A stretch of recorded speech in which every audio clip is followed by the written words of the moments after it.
이사야 40장 3절 말씀 봉독합니다. 이사야 40장 3절 말씀 같이 봉독합니다. 외치는 자의 소리여 이르되 너희는 광야에서 여호와의 길을 예비하라. 사막에서 우리 하나님의 대로를 평탄케 하라. 아멘. 오늘 말씀도 계속해서 하나님의 말씀을 전하는 선지자들이 여호와의 영광의 임재를 선포할 것을 말씀하는 것을 내용을 하고 있습니다. 오늘 말씀은 우리가 잘 아는 요한복음에도 나오는 유명한 말씀입니다. 외치는 자의 소리에 대해서 말씀하셨습니다. 하나님의 말씀을 듣는 언약 백성들을 향한 말씀입니다. 여기서 여호와의 말씀을 외치는 선지자가 전해야 할 주제가 있습니다. 주제 말씀인데요. 한 소리라고 했어요. 한 소리. 여기서 한 소리는 외치는 주체이면서 외침의 내용을 동시에 의미합니다. 우선은 하나님께서 이루실 회복과 구원의 말씀을 한 소리라고 표현했습니다. 동시에 이 말씀은 장차 온 세상의 구원의 역사를 이루실 메시아의 오심에 대한 말씀입니다. 이 말씀에서도 우리는 하나님께서 선지자에게 전할 말씀을 정해 주셨음을 알 수 있습니다. 외치는 자의 소리였지만 외치는 자의 한 소리예요. 정확하게 말하면 한 소리인데 외치는 자는 이 소리를 외쳐라. 이렇게 하나님께서 내용을 정해 주셨습니다. 선지자의 바른 모습은 바로 이것입니다. 하나님께서 정해 주신 말씀만 전하는 사람이라는 사실입니다. 선지자는 한 번도 자기 뜻대로 말씀을 전한 적이 없습니다. 하나님께서 정해주신 내용, 정해주신 주제에 대해서만 말씀을 전하는 사람이 선지자입니다. 그래서 하나님 말씀을 전하는 자는 받은 말씀만 전하는 사람들인 것을 우리는 알 수가 있습니다. 두 번째로 광야에서 여호와의 길을 예비하라 하셨습니다. 여호와의 길은 문자적으로는 여호와께서 만드신 길이라는 뜻하고 여호와께서 걸으신 길이라는 뜻이 있습니다. 하지만 문맥상으로는 바벨론 포로에서 해방되어 고국으로 귀환하게 하시는 하나님의 계획을 여호와의 길이다라고 의미하고 있습니다. 예비하라 하는 말은 거추장스럽고 지저분한 것을 치우고 손님을 맞을 준비를 한다 그런 뜻입니다. 그러니까 예비할 때는 그냥 가만히 있는 것이 아니고 깨끗하게 다 치워놓고 손님을 맞아가지고 기분이 좋게 만들어 놓는 것을 말하는 것입니다. 즉 하나님께서 이루실 구원의 역사를 맞이할 준비를 하라는 말씀입니다. 광야에서 예비하라 그랬습니다. 광야는 최악의 환경입니다. 고난의 환경 속에서라도 하나님의 뜻을 이루고자 힘을 다해야 한다는 뜻입니다. 그러니까 하나님께서 역사하실 그 계획을 우리가 맞이할 때 그냥 좋은 환경이 아니고 광야 같은 환경이라도 거기에서 준비를 해야 한다는 것입니다. 하나님의 뜻을 붙잡는 것은 광야라도 포기하지 않고 나가야 한다는 말씀입니다. 세 번째로 사막에서 하나님의 대로를 평탄케 하라고 했습니다. 하나님의 대로는 하나님께서 다니시는 길을 말합니다. 고대 근동에서는 왕이 어떤 지역으로 들어올 경우 평범하지 않은 길을 닦아서 평범하게 하고 모든 사람들에게 왕의 입성을 알리면서 왕을 영접한 관습과 관련된 표현입니다. 그래서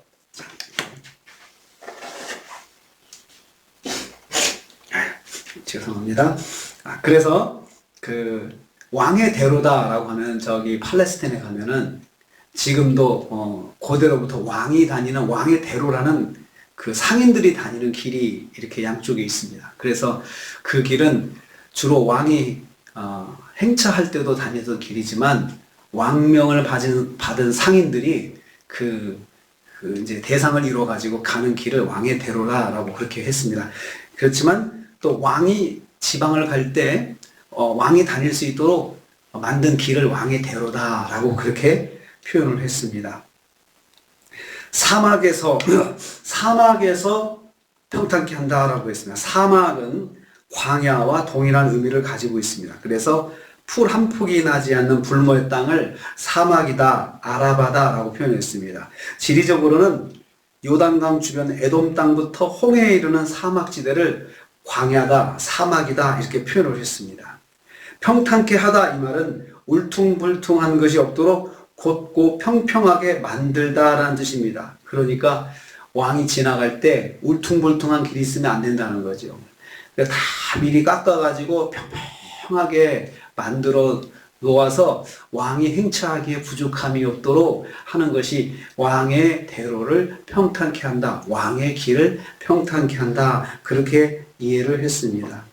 거룩하신 하나님을 영접하기에 합당하지 못한 모든 환경 요소를 제거하고 성결하게 하나님의 임재를 기다리라는 뜻입니다. 그래서 이 말씀은 세례 요한의 사역을 두고도 이 말씀을 딱 인용을 했잖아요.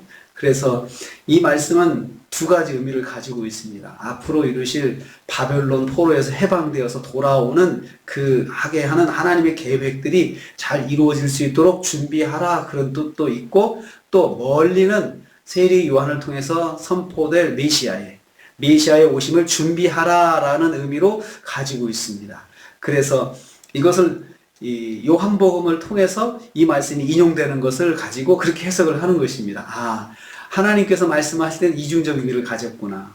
가깝게는 바벨론 포로에서 돌아오는 하나님의 계획을 말하고, 멀리는 메시아의 오심, 그리스도의 오심에 대한 준비를 하라는 말씀으로 그렇게 이 말씀이 사용되고 있습니다. 그래서 아주 유명한 말씀으로 우리는 기억하고 있습니다.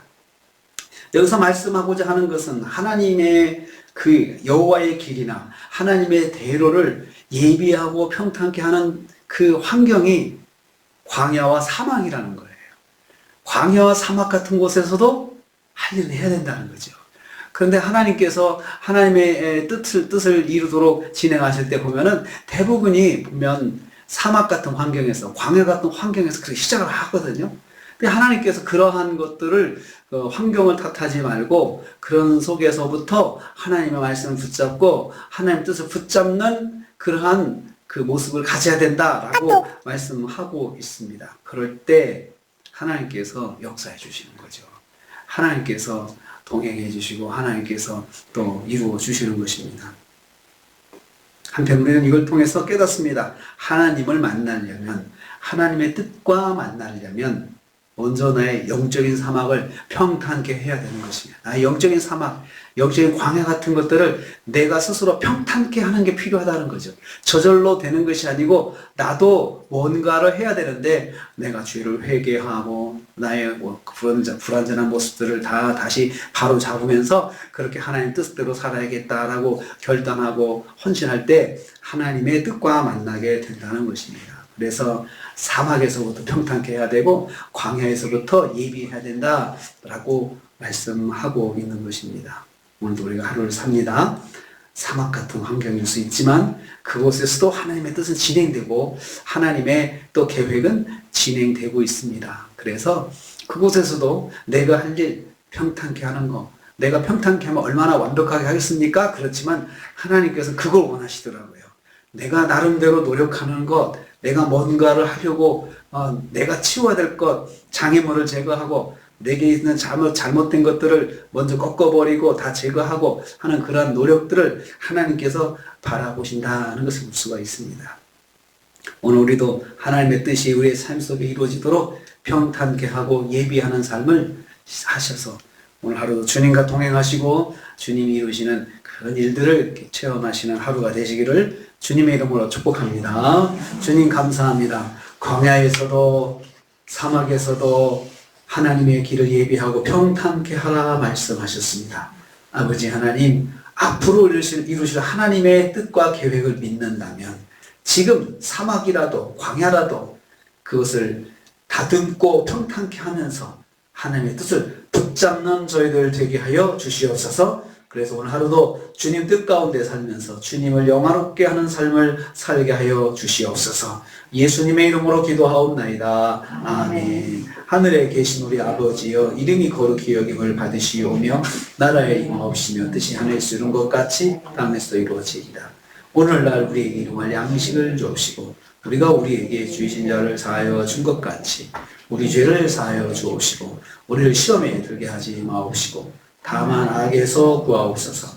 대개의 나라와 권세와 영광이 아버지께 영원히 있사옵나이다. 아멘. 아멘. 감사합니다.